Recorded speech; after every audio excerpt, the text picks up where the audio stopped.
All right, welcome YouTube people. This is morning class at the Bhakti Center. Thank you very much for joining.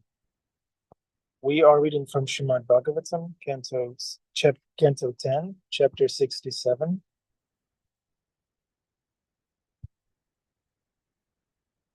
Verses 1, 2, and 3.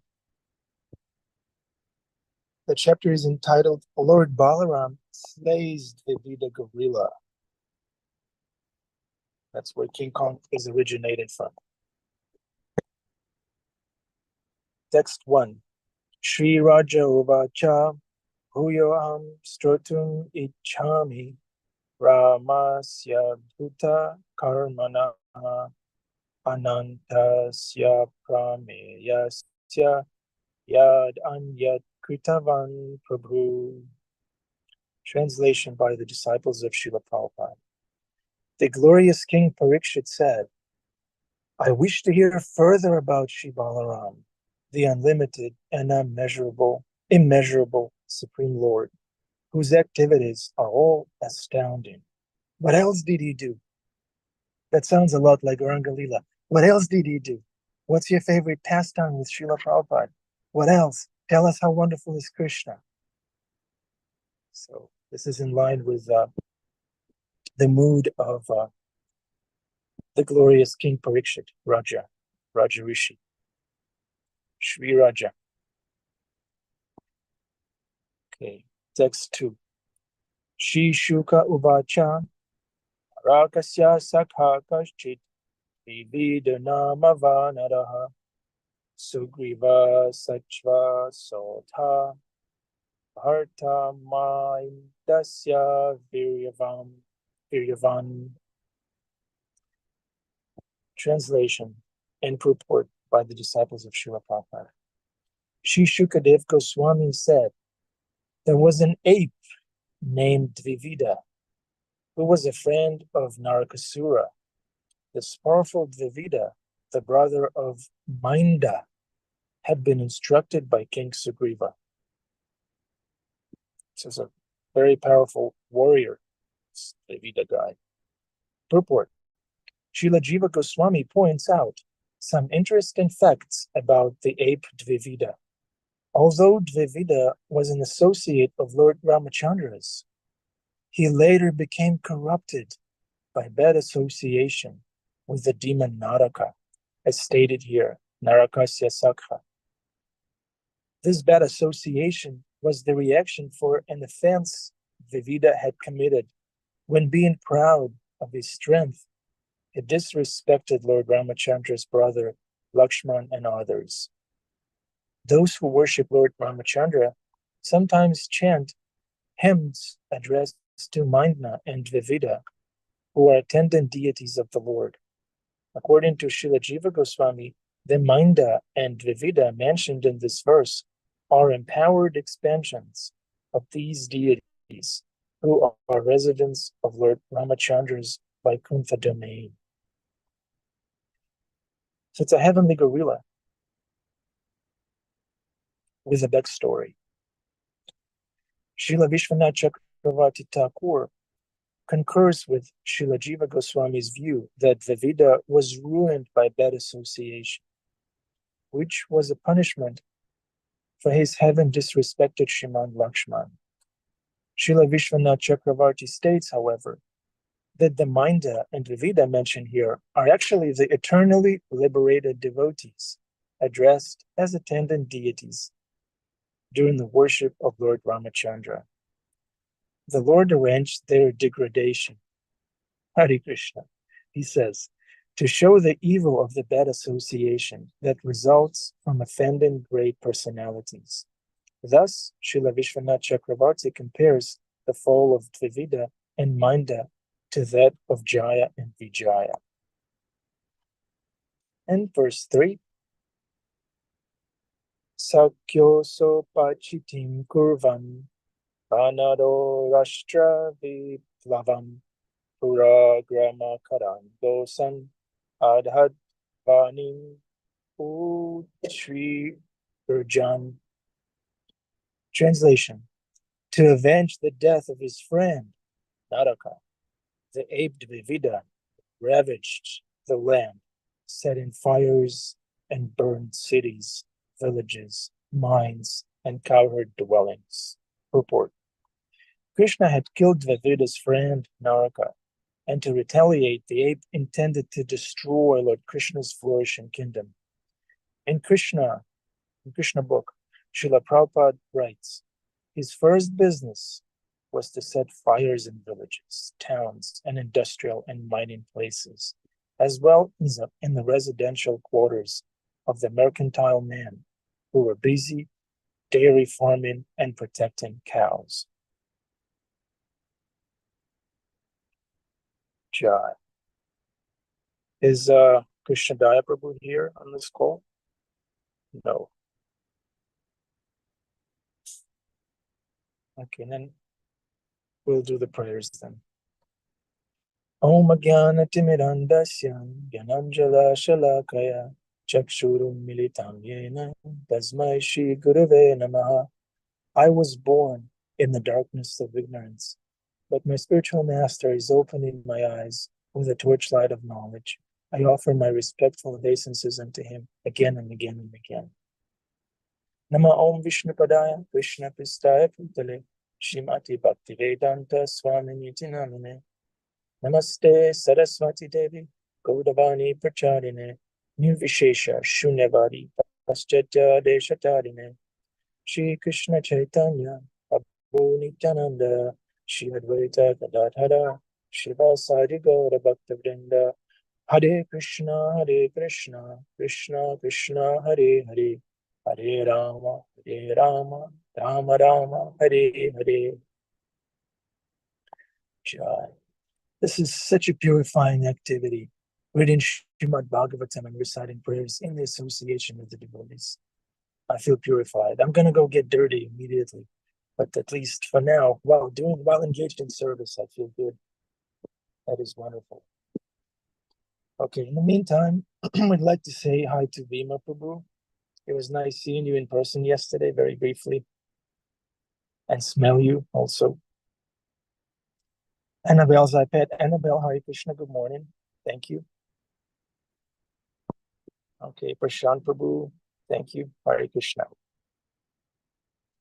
So, would anyone like to maybe reflect on what we just read about the fall of Dvivida gorilla, how it started with pride and resulted in offense, and then eventually in the fall down? But ultimately, we understand that Dvivida gorilla is not an ordinary soul, a very special soul, so we shouldn't be quick to judge. One time, Srila Prabhupada and his disciples, they were walking somewhere in the park, and they saw a yogi, and the yogi was putting his leg behind his neck, and the devotees started ridiculing the yogi, started making fun of him. Oh, look at him, he's doing gymnastics, it's all useless, he should be chanting Hare Krishna. And Srila Prabhupada corrected them. He said, don't make fun of him, he's trying. Krishna is working in his life. So Krishna is working in Dvivida gorilla's life in the same manner. Let's just enjoy the pastime. Jamuna Jaya has her hand up. Hare Krishna, Ananda Bihari. Thank you for reading that so well in your car. I was just reflecting as you're reading it. We see another case of that, and it said in the report there that bad association is gifted with more bad association.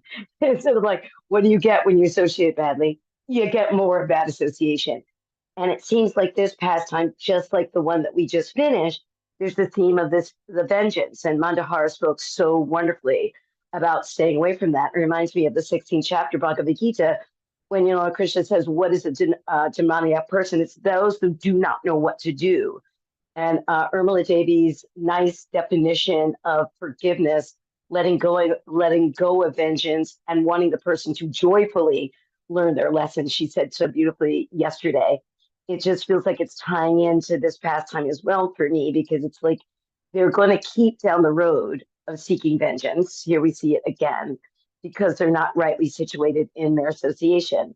And so, but the thing is, we always have the ability to choose Krishna, to choose the holy name, to choose the practices to pull us out of this cycle of bad association and of vengeance. So as you were reading these verses today, just for me, it really linked up to the past time we just were, and seeing this ball rolling down the hill. If you badly associate, you get more of it. If you seek vengeance, you get more of it. But luckily for us, Krishna has given us his lotus feet as the way out. So I was just really hearing that as you were speaking. Hare Krishna. Thank you, Jimlinaji. Thank you so much. Such a valuable point you made. I was thinking of Vaisheshika Prabhu's example of the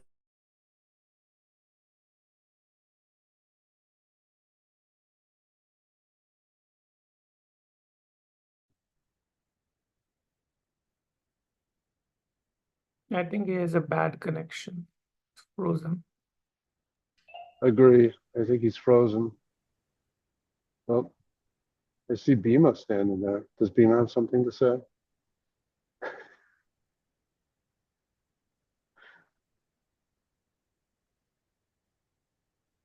Oh, Adi Purusha, please speak. Please. Can you hear me okay? If you could Can you speak hear up just a little bit louder, that would be great. Can you hear me? Yes, Hare Krishna. Okay, but very powerful, scary kind of understanding here that there are demons and they're active and they're reaching out to influence us and to misdirect us. Here, Kavita was contaminated by demoniac association. And we are in also that kind of precarious position. We're surrounded by people who are lying and have no idea what to do, like Mataji was saying. And Vaisheshika Prabhu always tells us, if you get a hiatus and you're standing in line or something, reach for the book, right? So yesterday I had to wait, and I was like, what do I have to wait? I forget what I was doing. I was in the dining area. So I reached over and I grabbed the Bhagavatam. The Vash says, grab the book, open the book. So I opened the book, and this is what I read. I have the book here. And Srila Prabhupada, the counteractive to demoniac association is the simple truth. You know, there's that illustration where they're holding up the Bhagavatam and the light of the Bhagavatam is beaming out into the darkness, and you see all these crazy people misdirected and engaging in degraded and abominable activity, and then they see the light of the Bhagavatam. So this is the verse I opened to by Krishna's arrangement. And Prabhupada talks about the Bhagavatam as the unvarnished truth. The unvarnished truth. You know, second verse of the Bhagavatam is Dharma Projita Kaitava. It kicks out cheating religion, pseudo religion, you know, mixed up and talks to the simple, clear. And I was shocked when I read this verse, actually, because, you know, I was like, okay, a person, this is the 9th canto, chapter 6, text number 51 by Krishna's arrangement. I opened in this page. A person desiring liberation from material bondage. Anybody in that category? Yeah, Jeffrey, yeah. A person desiring liberation from material bondage must give up the association of persons interested in sex life. Oh my goodness, sex life, oh my God. Give up the association of persons interested in sex life and should not employ his senses externally in serving, hearing, talking, walking, and so on. One should always stay in a secluded place, completely fixing his mind on the lotus feet of the unlimited personality of Godhead. And if one wants any association at all, is to associate with persons similarly engaged. This is Subari Muni's story where he was like, you know, underwater, meditating for thousands of years, and all of a sudden he saw a couple of fish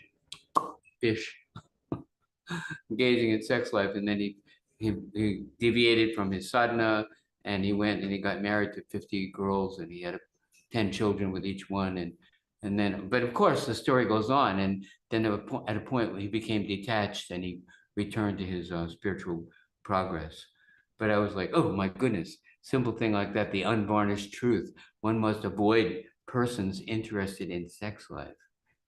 And we have to avoid, you know, the sensual distractions, because it says that if one becomes enamored by material enjoyment or material possessions, he will not have the resolute determination for devotional service to the Supreme One will not take place.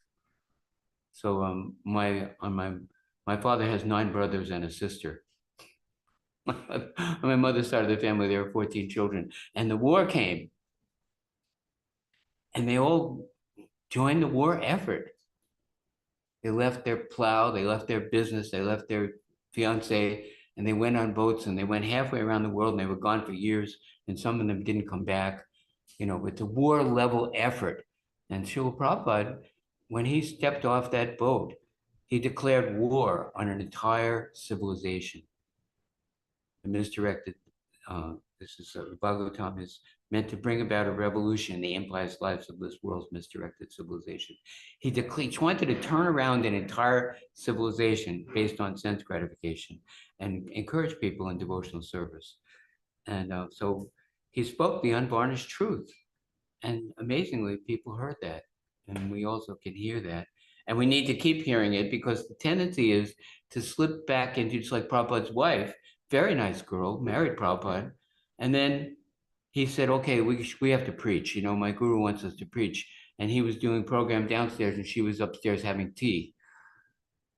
And he said, look, tea or me, we're not going to be just pious Hindus with deities in our houses. We are going to go out to the front lines and declare war and preach vigorously and reach out to people in the darkness, and for the pleasure of Krishna and for the benefit of others and for our own purification. Let's get this, you know, war level effort, you know, until they separated. You know, she was still a pious lady, but he said, we must give Krishna consciousness, right?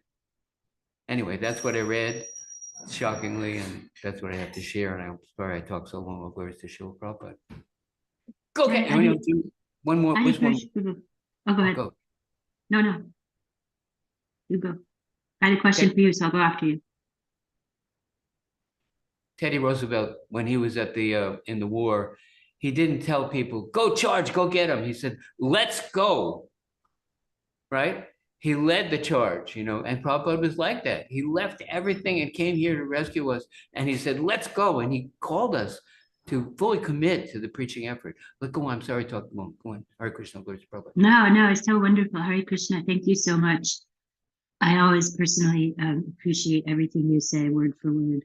But I had a question about what you were saying about the directions that you read when you opened the book, that they were for if you were interested in being liberated from the material condition, right, or the material world, then those directions followed, and they were about, you know, not associating with people who are interested in sensual and sexual activities, and then living in isolation essentially, and finding like-minded people.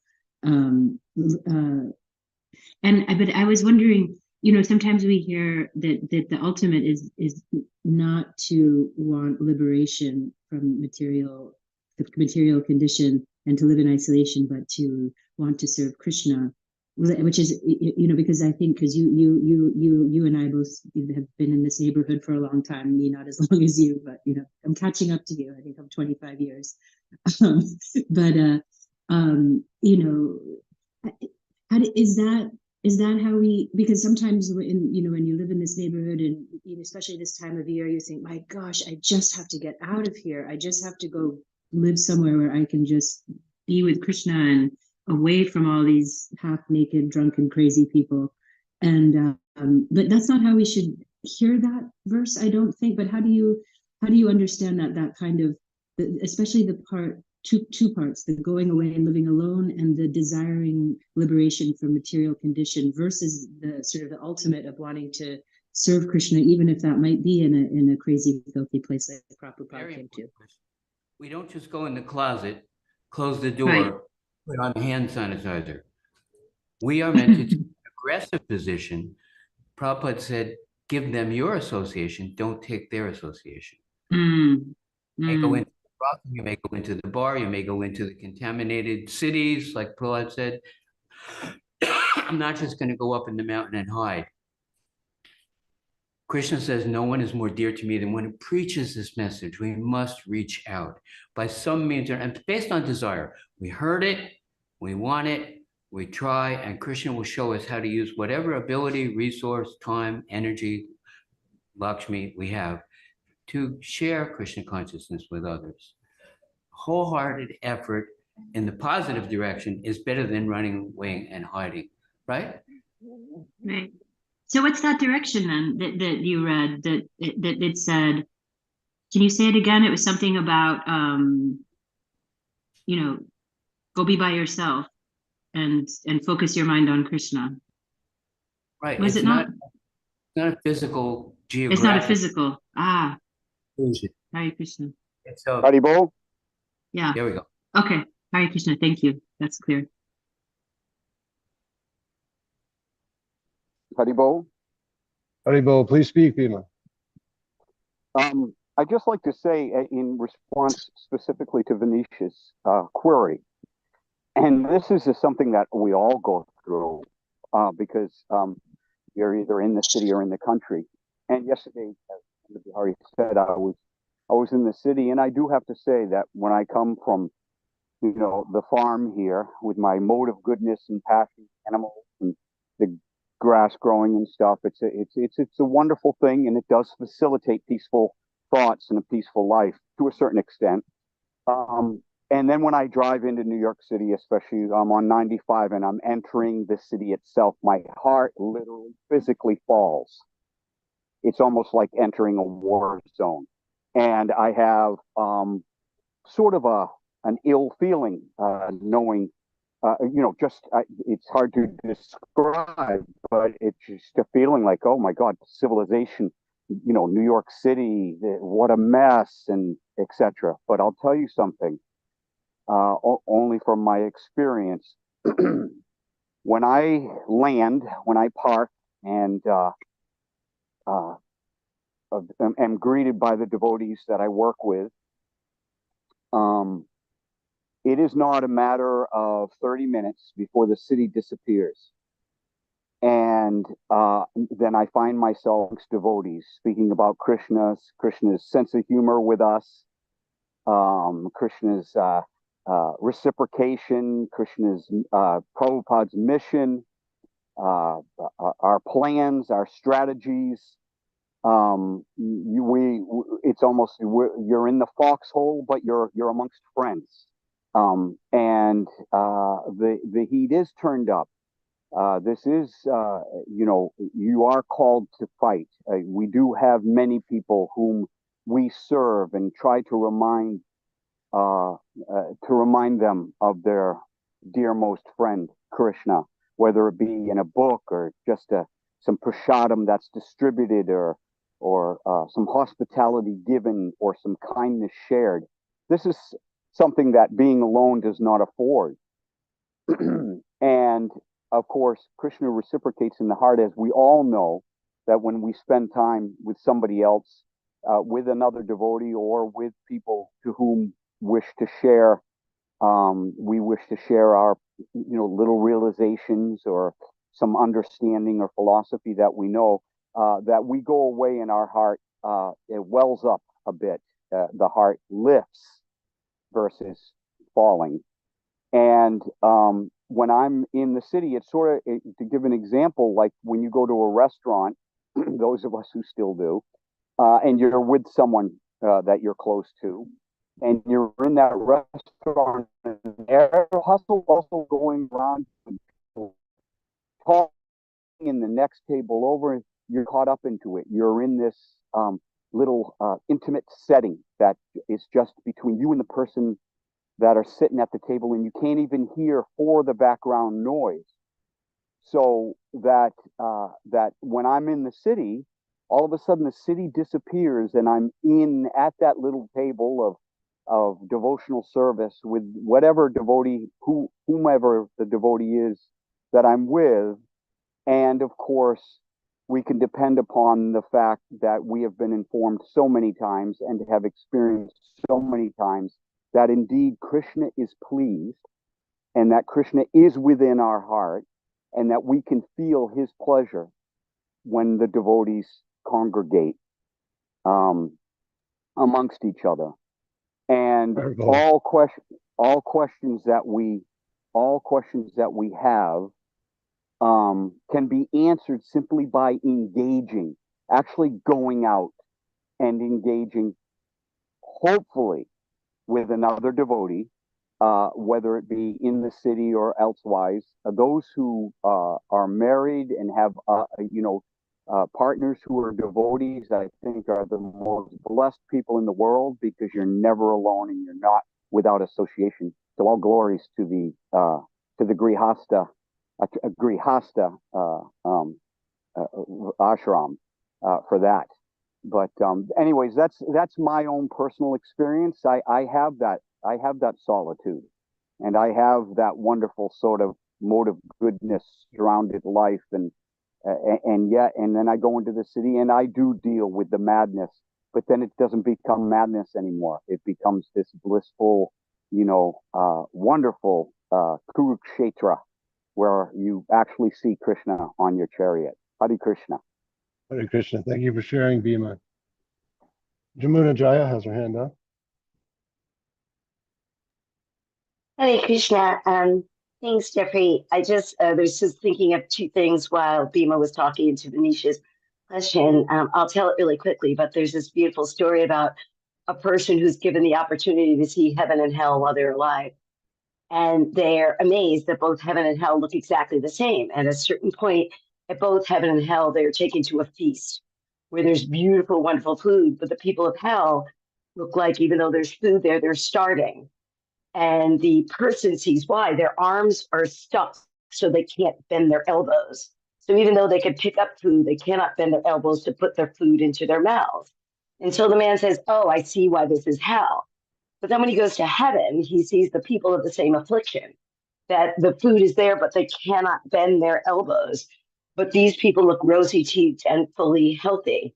And then he sees why, because instead of trying to bend the elbows to feed themselves, they're all using their long arms to feed the people across from them.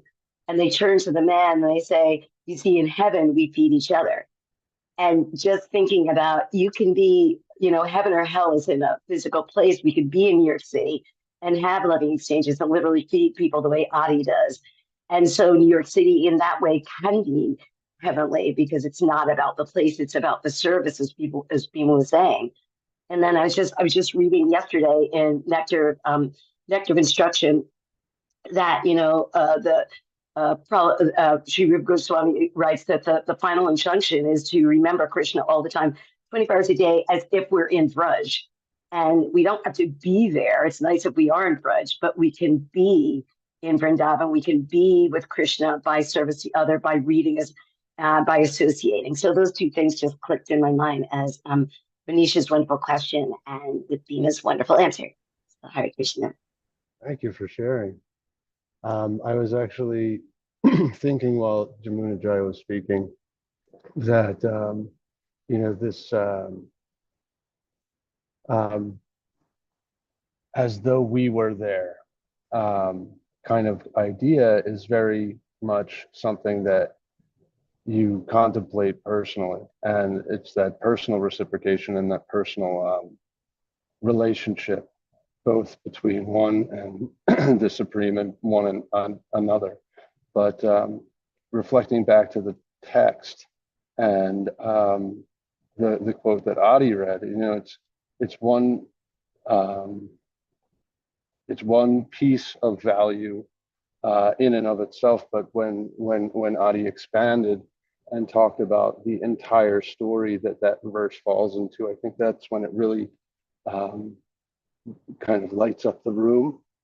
And so just keeping in mind that all of these stories of the Bhagavatam and the instructions that are laid out and the experiences that are described are all personal and reciprocal relationships. Very beautiful to think about how these stories are so special and individual. But Garanga Leela has her hand up. Please speak, Garanga Leela.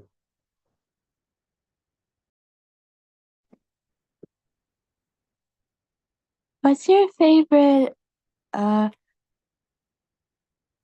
What's his favorite quality about Krishna?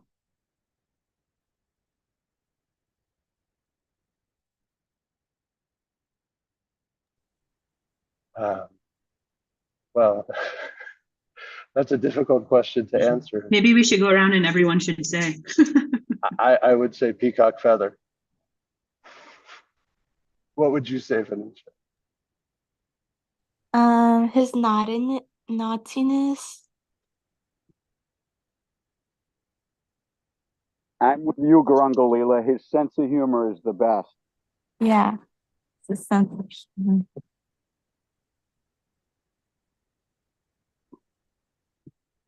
I'm also particularly fond of the way he gets out of trouble. Yeah. But both in the Gopal Leelas and with the Sudarshan Chakra.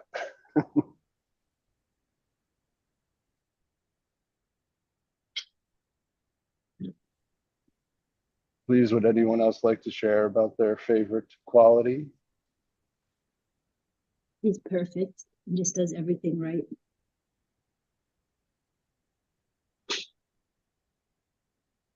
It's so generous.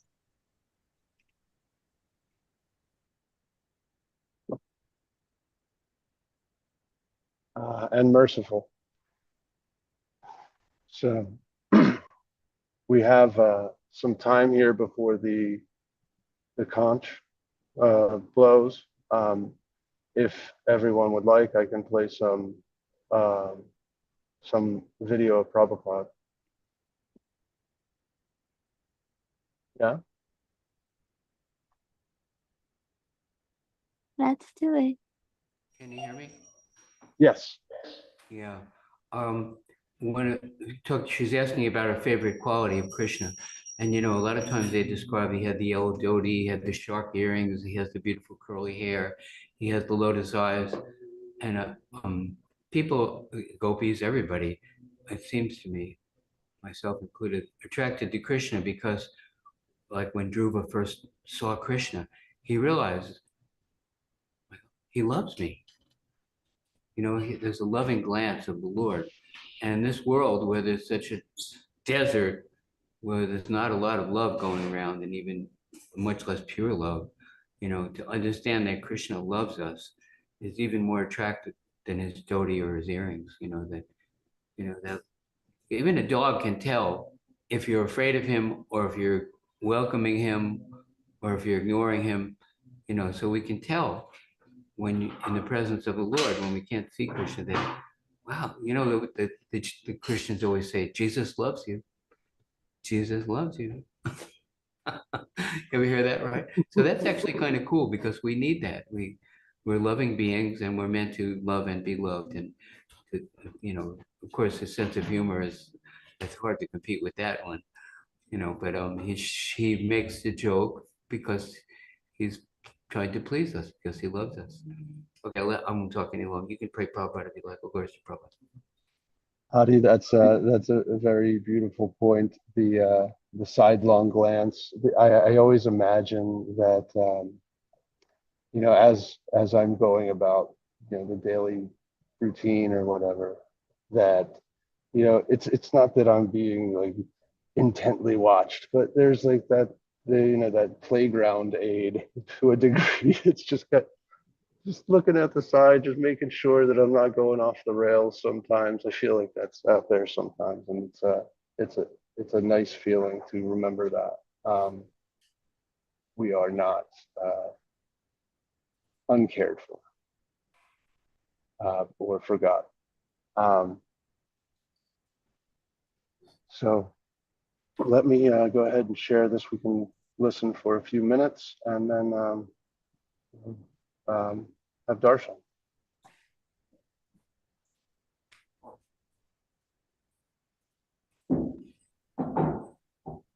Next is a lecture given by His Divine Grace, A.C. Bhaktivedanta Swami Prabhupada, recorded in 1971 in Los Angeles.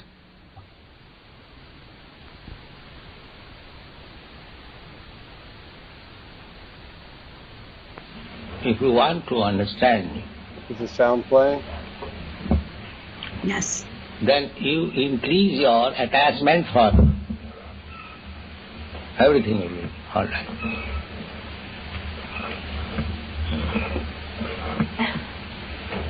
Just like the same story, not story, it is fact. Chaitanya Mahaprabhu, when he was traveling in South India, he saw one Brahmin reading Bhagavad Gita. And persons who knew him, that man was illiterate. It was not possible for him to read Bhagavad Gita. But still, he was trying to read it and crying on. So, while others were criticizing, Chaitanya Mahaprabhu came to him, Brahmin, what you are reading? So, he could understand that this person is not come here to criticize me, he is serious. So he talked seriously. Sir, I am reading Bhagavad Gita. Unfortunately, I am illiterate. And see, he is illiterate and he is reading Bhagavad Gita. And Chaitanya Mahaprabhu inquired that how is that he is reading Bhagavad Gita and he say you are illiterate. He said, yes, actually I am illiterate, but my Guru Maharaj asked me that you should read every day 18 chapters. So what can I do?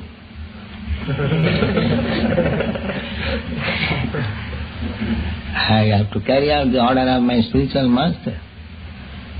So I have simply taken this book and I am seeing it. Chaitanya Mahaprabhu said, oh, you are not seeing it, simply you are crying also. Yes, sir, I am crying also. Then if you are not reading, how you are crying? So I am not reading, but I am feeling. What is that? Now as soon as I take this Bhagavad Gita in my hand, immediately I feel Krishna and Arjuna sitting on the same chariot, and Arjuna is ordering Krishna that you drive my chariot between the two soldiers, and Krishna is driving. So I am simply feeling how Krishna is nice, that he can work as a servant of his devotee. When I feel like that, I cry. How Krishna is so kind. Chaitanya Mahaprabhu immediately embraced him, that you are really studying Bhagavad Gita. So, unless we develop our love for Krishna, there is no meaning of reading. And if we can develop our love for Krishna, just like this Brahmin, even without reading any book, there is one. There is one. Mai asaktamana, therefore Krishna also confirmed, Mai asaktamana. Simply by increasing attachment for me, Mai asaktamana pratam jogam junyan madasraya. Madasraya. Madasraya means under the direction of me or my representative. Mad. So one who performs this yoga system, how to increase love for Krishna, that's all. Then you understand it. The Vedas, they confirm it. Jasmin vigyate sarvamimam vigyatam bhavanti. If you simply understand Krishna, then everything you will understand. Because Krishna is everything, God is everything. To understand Krishna, simply this attachment, maya asaktamana. Asakti means attachment. So how this Krishna consciousness My apologies. It's time for darshan.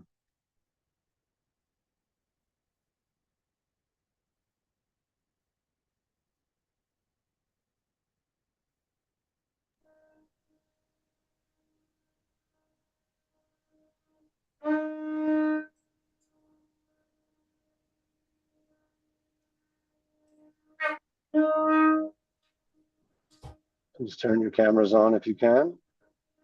And Ananda would ask you to stand up, so I'll stand as well.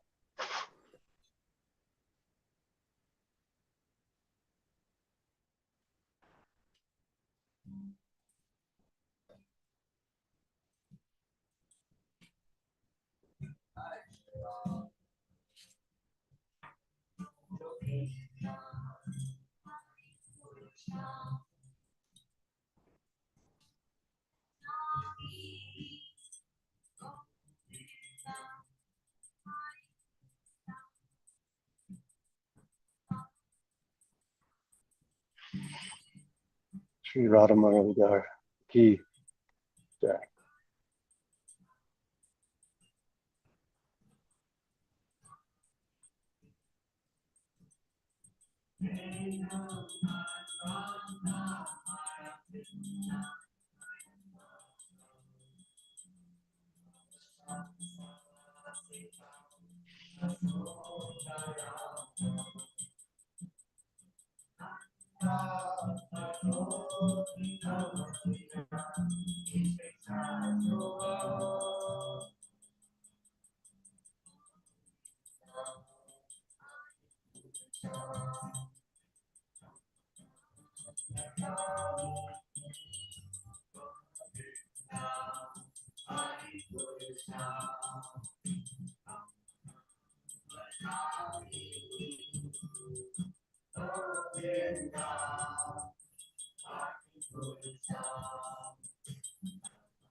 भगवान की जय। श्री प्रभुपाद की जय। All right, everyone. Hare Krishna. That was a lovely discussion this morning, and I appreciate everybody's input. And we wing it sometimes. And we did good by Krishna this morning, so I appreciate all of you. Thank you very much. So with that, I wish you all have a wonderful day, and Hare Krishna.